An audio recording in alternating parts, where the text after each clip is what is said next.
seperti hak cipta pada foto. Bayangkan kamu memotret pemandangan indah. Tanpa haki, orang lain bisa menyalin dan menjual fotomu seolah itu milik mereka. Dengan haki, kamu bisa menuntut mereka dan mendapat kompensasi. Haki memastikan penghargaan dan keuntungan tetap pada penciptanya. Assalamualaikum warahmatullahi wabarakatuh. Halo, selamat pagi semuanya. Hari ini kita akan belajar tentang sesuatu yang sangat penting di era digital. Di tengah kemudahan berbagi dan mengakses konten di internet, seringkali kita lupa bahwa setiap karya memiliki haknya masing-masing. Mari kita dengarkan bersama-sama tentang pemaparan dari tim kami mengenai haki, yaitu hak atas kekayaan intelektual. Sebelumnya, izin memperkenalkan diri. Perkenalkan, saya Diana Maulida Aprilia. Saya Fiona. Saya Samuel. Saya Fairuz Alifari. Sekarang coba perhatikan gambar ini sama ini. Nah, kita pasti langsung mengenalkan ini logo-logo apa. Nah, sekarang bayangin kalau kita meniru logo mereka dan memakainya sembarangan. Apa yang membuat kita tidak boleh seenaknya meniru logo-logo ini? Nah, sekarang coba lihat gambar di bawah ini. Keren ya? Tapi, apakah kita boleh memakai foto ini begitu saja untuk tugas sekolah atau konten media sosial? Apa semua yang ada di internet bebas digunakan? Nah, di dunia digital ini, setiap karya, baik itu foto, musik, tulisan, atau bahkan kode program, memiliki pemilik dan aturan penggunaan. Kalau kita mengambil dan memakai tanpa izin, bukan cuma tidak sopan, tetapi juga bisa membuat kita terkena masalah hukum dan merugikan kreatornya. Hari ini, kita akan belajar menjadi kreator dan pengguna internet yang menghargai karya orang lain. Kita akan membahas 3 hal penting. Yang pertama, apa itu haki atau hak atas kekayaan intelektual. Yang kedua, bagaimana hak cipta melindungi karya kita. Lalu yang ketiga, cara aman menggunakan karya orang lain. Siap menjadi pengguna internet yang lebih bijak dan kreatif? Pertama, ada pengertian haki atau hak atas kekayaan intelektual.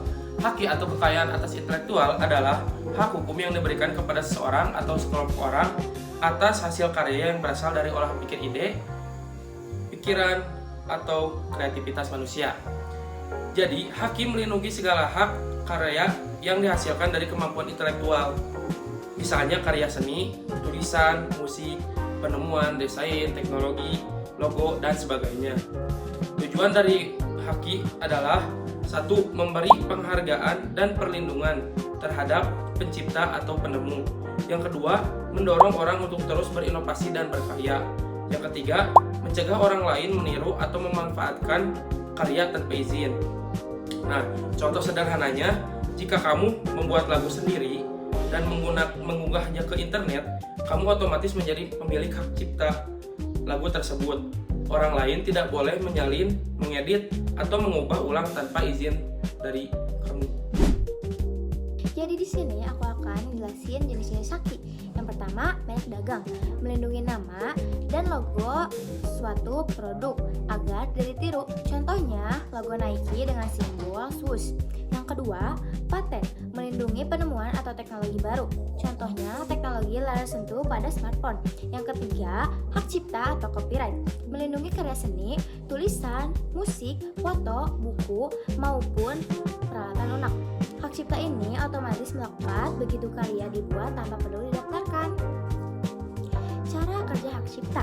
Hak cipta langsung melekat pada pencipta begitu karya tersebut diwujudkan dalam bentuk nyata. Artinya, begitu seseorang menciptakan karya, misalnya menulis lagu, membuat lukisan, ataupun menulis novel, hak cipta atas karya itu tuh langsung otomatis muncul tanpa perlu pendaftaran resmi. Contohnya, ketika kamu menulis puisi di buku catatanmu, puisi itu langsung dilindungi oleh hak cipta. Kamu tidak perlu mendaftarkannya ke lembaga pemerintahan agar dilindungi. Namun, pendaftaran tetap disarankan ya, agar menjadi bukti nyata yang kuat jika terjadi sengketa di kemudian hari. Kemudian, pencipta memiliki hak eksklusif, yaitu hak-hak khusus yang hanya dapat dilakukan oleh pencipta atau orang yang dapat mendapatkan izin darinya. Hak eksklusif ini mencakup beberapa hal utama. Yang pertama, hak utama memperbanyak. Contohnya, hanya pencipta lagu yang boleh memperbanyak atau mengizinkan orang lain untuk memperbanyak rekaman rekaman lagu tersebut. Yang kedua, hak untuk mendistribusikan. Contohnya, penulis buku berhak menentukan penerbit mana yang boleh menjual bukunya. Yang ketiga, hak untuk mengadaptasi atau mengubah. Contoh, novel yang diadaptasi menjadi film harus mendapat izin dari penulis aslinya. Yang keempat, hak untuk menampilkan atau mempertunjukkan. Pencipta berhak menentukan siapa yang boleh menampilkan karyanya di publik. Misalnya, lagu yang diputar di konser atau restoran.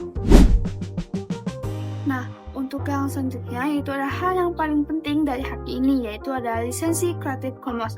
Apa sih lisensi Creative Commons itu? Jadi, lisensi Creative Commons itu adalah lisensi terbuka yang diberikan oleh pencipta agar orang lain dapat menggunakan, membagikan, ataupun mengubahnya karya dengan syarat tertentu. Creative Commons itu dibuat untuk membantu kreator membagikan karyanya secara legal dan fleksibel. Untuk yang selanjutnya yaitu ada jenis-jenis dari lisensi Creative Commons. Yang pertama ada atribusi, yang artinya boleh digunakan asal mencantumkan nama penciptanya. Yang kedua ada atribusi share alike, yang artinya boleh diubah dan digunakan tapi hasilnya harus dibagikan dengan lisensi yang sama. Yang ketiga, ada atribusi non-komersial, yang artinya boleh digunakan untuk keperluan non-komersial saja. Yang terakhir, ada atribusi tanpa modifikasi, yang artinya boleh digunakan tapi tidak boleh diubah. Nah, teman-teman, kita di sini akan memberikan contoh ketika teman-teman ingin menggunakan karya orang lain secara legal dan gratis. Di sini kami menggunakan contoh di karya musik. Teman-teman bisa ketik di Google yaitu Pixar by Music, lalu akan muncul di paling atas yaitu royalty free music download. Lalu teman-teman bisa klik dan akan muncul karya-karya musik orang lain dan teman-teman bisa gunakan dengan gratis dan legal asal mencantumkan kredit pencipta. Nah, untuk yang selanjutnya yaitu ada fair use atau penggunaan wajar.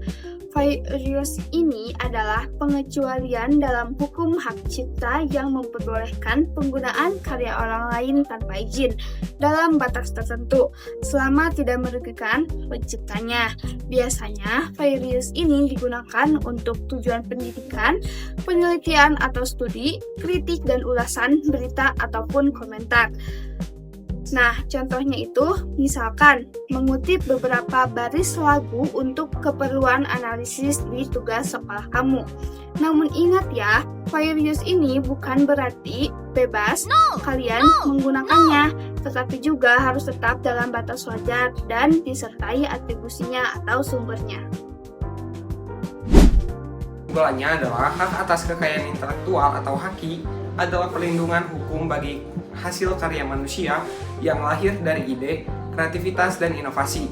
Haki meliputi hak atas merek dagang, paten, dan hak cipta yang semuanya bertujuan menghargai serta melindungi pencipta dari penyalahgunaan karya. Setiap karya seperti tulisan, lagu, foto, atau logo memiliki pemilik dan aturan penggunaannya. Penggunaan karya orang lain harus dilakukan secara legal dan etis. Misalnya melalui izin pencipta, lisensi Creative Commons, atau dalam batas fair use untuk tujuan pendidikan dan non-komersial. Dengan memahami dan menerapkan haki, kita belajar untuk menjadi warga digital yang jujur, kreatif, dan menghargai karya orang lain. Haki itu seperti pagar di sekitar rumah hasil karya kita. Bukan untuk menghalangi orang datang, tapi untuk menunjukkan bahwa rumah tersebut ada pemiliknya dan siapapun yang masuk dapat menghargainya. Sekian presentasi dari kelompok kami. Mohon maaf bila ada perkataan ataupun perbuatan yang kurang berkenan.